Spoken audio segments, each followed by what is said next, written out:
goodbye to the grocery store and hello to HelloFresh. Healthy ingredients, easy to follow recipes. Limited time, $30 off your first box. Ship for free. Ship for free. HelloFresh.com/Colin. Good to have you in. Holly Saunders joining me. So because of Tom Brady and all the rings and Belichick, and they have dominated, that Tom Brady in the last 10 years, really the last 8 to 10 years, and because of Peyton Manning, an all-time great quarterback, certainly one of the top 2 or 3 ever, there's a player in the NFL who's not getting a lot of attention. I mean, we know he's great. We talk about him. But Phil Mickelson would get a lot more attention if Tiger never existed. Phil Mickelson's an all-time great golfer. And if there was no Tiger, he'd have 2 more Masters, another U.S. Open. He's already got like 80 tournament wins, multiple Masters. Sometimes timing in life does not work in your favor. John Stockton and Karl Malone are one of the greatest tandems of all time. Bummer, MJ and Pippen were better. That's just the way it works in sports. I want you to think about Drew Brees for a second.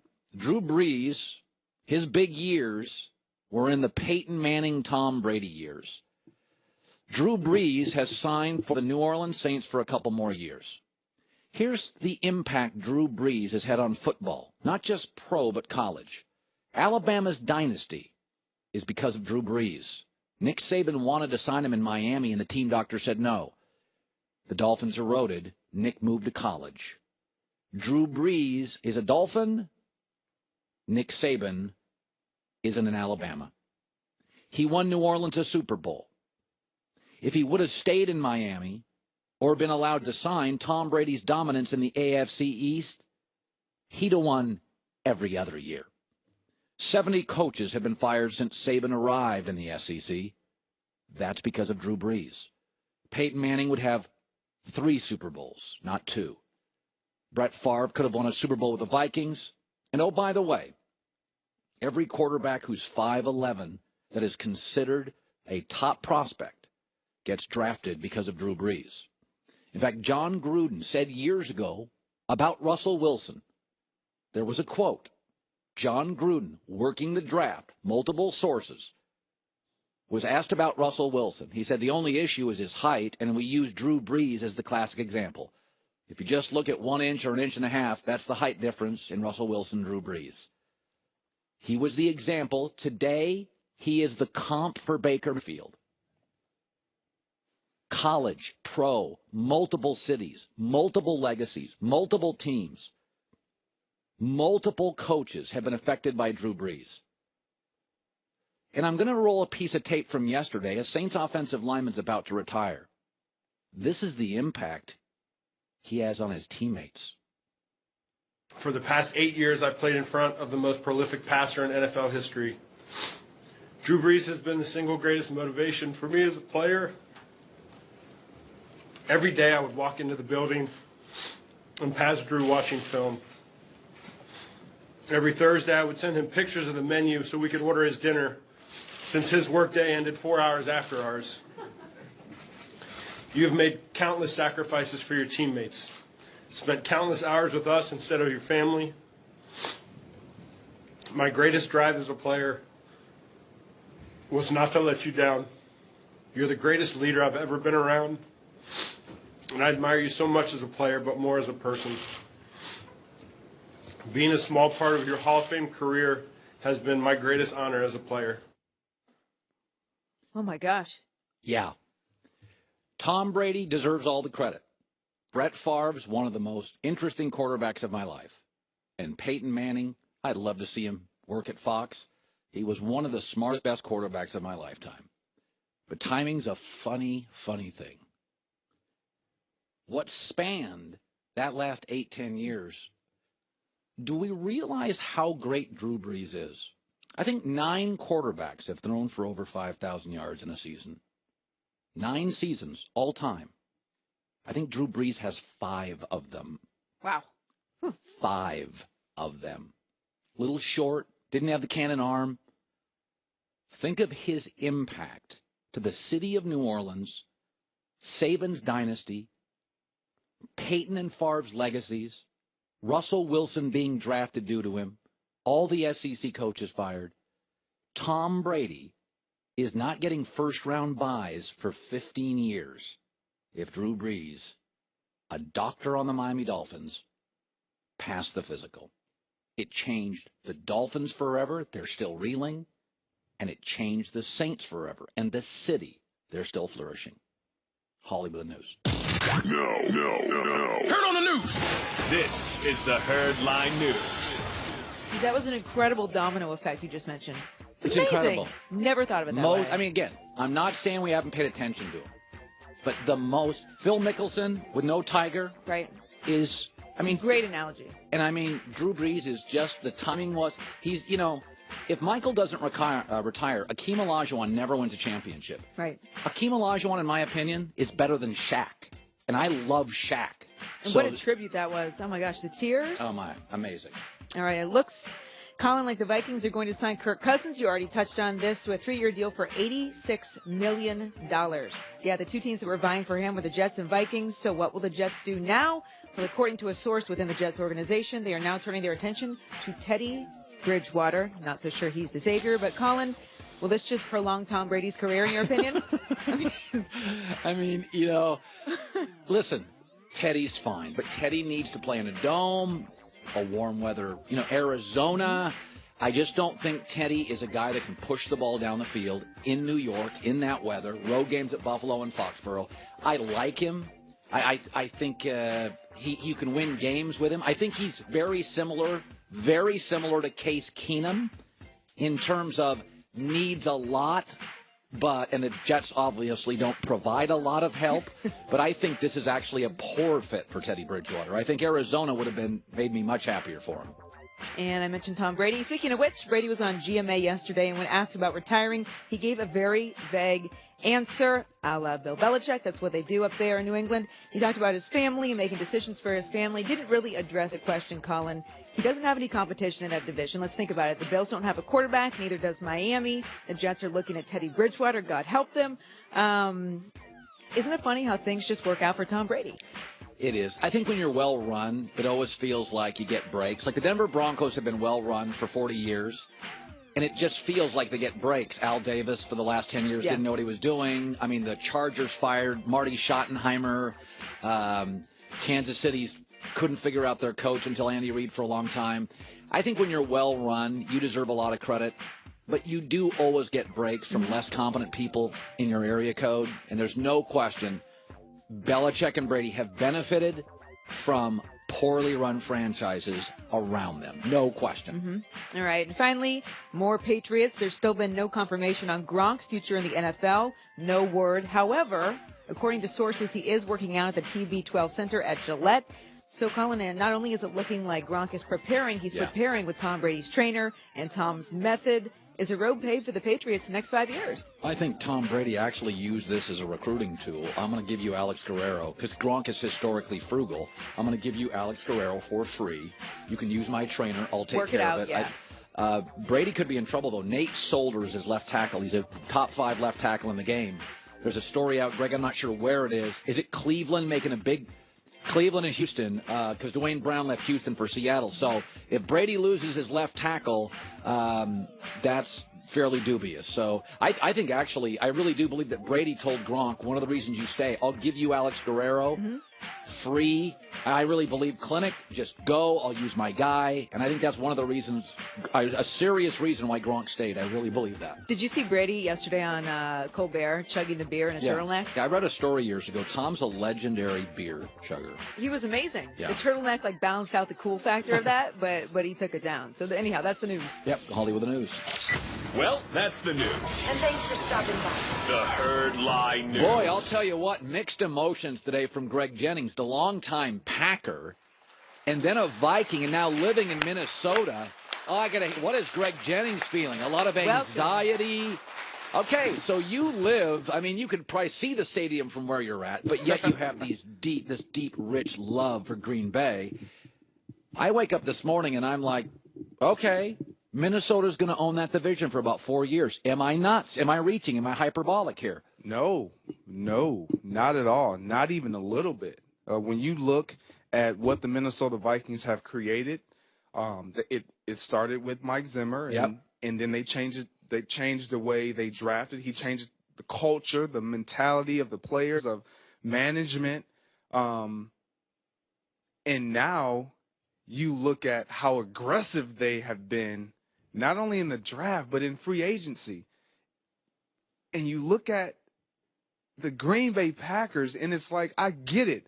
This has been the way you've done it. You've developed players through the draft, but it's starting to backfire on you now, because what you see happening is guys are up at the same time, contracts are up at the same time. They're not panning out the way you thought they were, and so you don't have any plugins to where you can fill those voids by implementing those veteran guys through free agency. They're unwilling to do that. Minnesota's doing what Green Bay wouldn't. My argument against Green Bay is, dude, best handoff in league history was Favre to Aaron.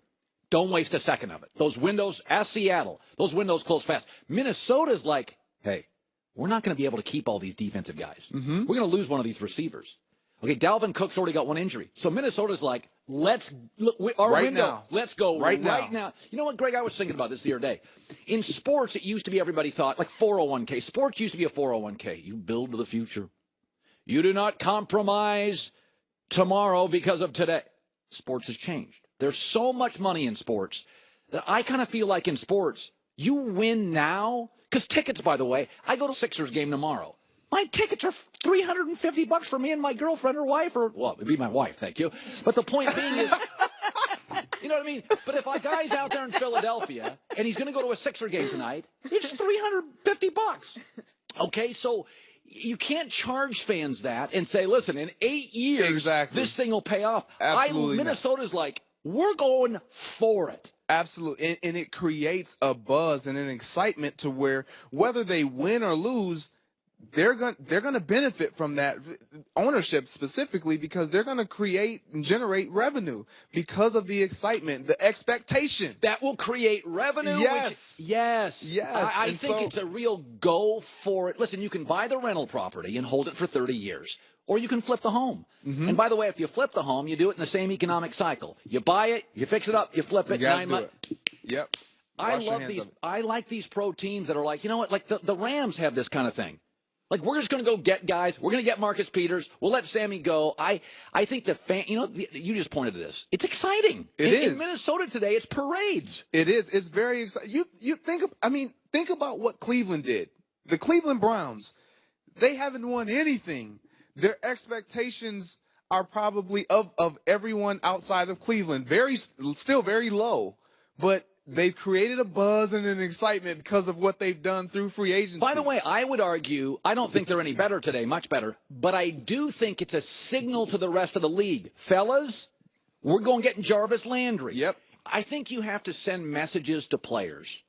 Because listen, man, when a Greg Jennings is on the market, dude's got options. Mm-hmm. You got to show me you're not about accumulating draft picks. Most smart veterans don't want to play with a kid from Texas A&M who you're praying works hard enough to memorize the playbook.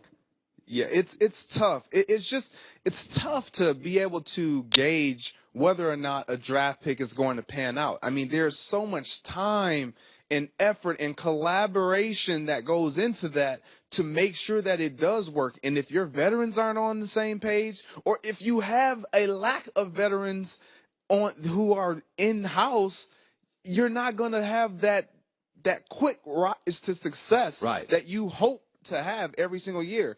And so for me, the Minnesota Vikings, I mean, it was the perfect storm for Kirk Cosins and the Minnesota Vikings. Yes. And if they capitalize on this opportunity, both sides, next 3 years are great. It'll be great. It'll be great. Okay. So listen, I have an agent. Do you have an agent? I do. Okay, I have an agent. The reason I have an agent is because I think I'm pretty good at this, and I'm satisfied knowing this is probably what I was built to do, and I don't think I would be better as an agent than my agent. I always said Michael Jordan tried another sport. Michael Jordan didn't work. Mm-hmm. If you can be great at one thing in life or really good, you beat most. Being great at two things is hard. So Richard Sherman was a Hall of Fame level corner. He decides, I'm going to be my agent. And he got worked in this deal. No guaranteed money. Gave San Francisco his right for 3 years. Joe Thomas came out yesterday, that's a Hall of Fame player, and said, I feel bad for Richard Sherman. It's a case of ego getting in the way of his pocketbook. He got crushed on his contract while working as his own agent. And so I want you to address this. I know as a player, the story I read is that Richard Sherman kind of resented paying whatever you pay, 3 or 4%. Mm-hmm. Did you as a player resent your agent's income off you? No, because I knew the quality agent that I had, Eugene Parker, who passed away. Yeah, he was a legend, wasn't he? Absolutely. And I knew I knew the expectation that he had, the standard that he was going off after. And so for me, Richard Sherman, he did put himself in a tough situation because you bet on yourself, and if it works out, great. But the likelihood of him reaching all these incentives are pretty low. The reason why San Francisco was like, absolutely, let's get this done, because the likelihood of him reaching and accomplishing everything that was set up, and I don't know verbatim the details, but it's going to be tough. It's going to be a real challenge for him to reach these incentives and accumulate this entire deal. And as a player, it's not about what the deal looks like. It's what it is. It's what the deal is the deal? What's concrete here? Listen, these deals are a bunch of, you know how Trump says fake news? These deals are fake money. Without question. Listen, he got no guaranteed money. I saw a contract the other day. I mean, now Kirk Cosins got some guaranteed stick here.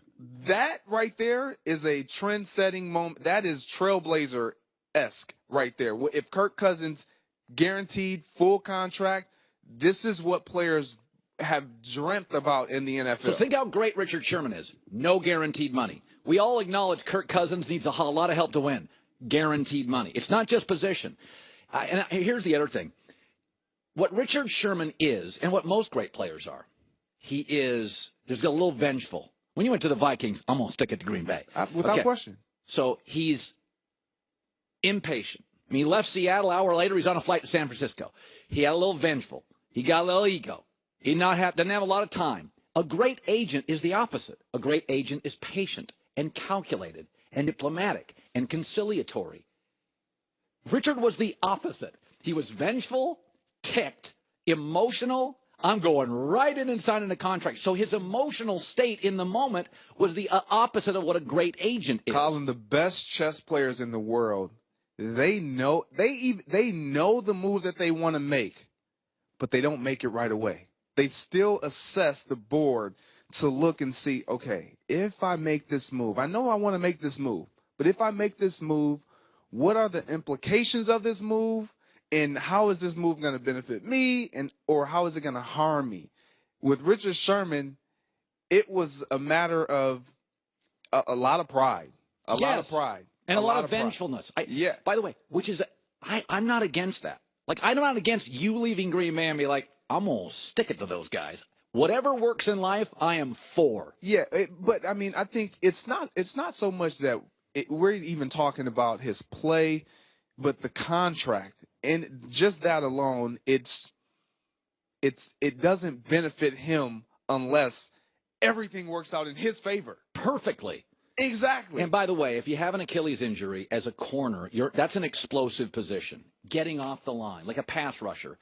There are positions, left guard, it would be much because you're backing up. But if you are an explosive, off the line of scrimmage, catch-up speed, planning your foot position, that is a tough position to have Achilles injury. Yeah, the thing about Richard Sherman, though, what makes him so special, and I'll speak to this, is he can play press and off as good as any of them in the league. And so for him, his ability to evolve and to take advantage of and be savvy enough to understand his own body and his own makeup and know what he lost to make it up in other areas, he's a special player like that. I mean, because he's not the most talented corner in the league. No. He's not the most, but he is by far the craftiest and smartest in the league. Like, I mean, which is ironic because I think his contract was the opposite of his playing style. He has been always this crafty, long, calculating player. And I think as a negotiator, he was an emotional, vengeful, and I think, no, Richard. circle this puppy. Yeah. Give it a few days. Sleep on it. Write a letter to yourself. I'm telling you, ego is something, man. Yeah, I'm glad I don't have any because for a lot of people, I'm so glad that's not an issue for me. Yeah, they don't see you walking around the building. Bad peacock. Making things happen. You pay your agent to talk you off the ledge. At least I do. That's basically what I pay mine That's for all the exactly what I time. pay my agent for. He's a therapist half the time. Yes. Colin, you are special. You are. Thank you, agent. All right, Greg Jennings. Coming up next, the Packers are trying to fool you. I'll tell you what I mean next. Have you ever taken your car in for an oil change and the mechanic finds something wrong, really wrong, and you look up and there's a $675 bill or worse? Oh, yeah, it's happened to me. Yeah, carshield.com, $2 billion in claims. Okay, this is what they do. You have a car, it's 5 years old, the warranty runs out, and you need extended service protection. They give you a rental car while yours is in the shop, absolutely free, 24/7 roadside assistance.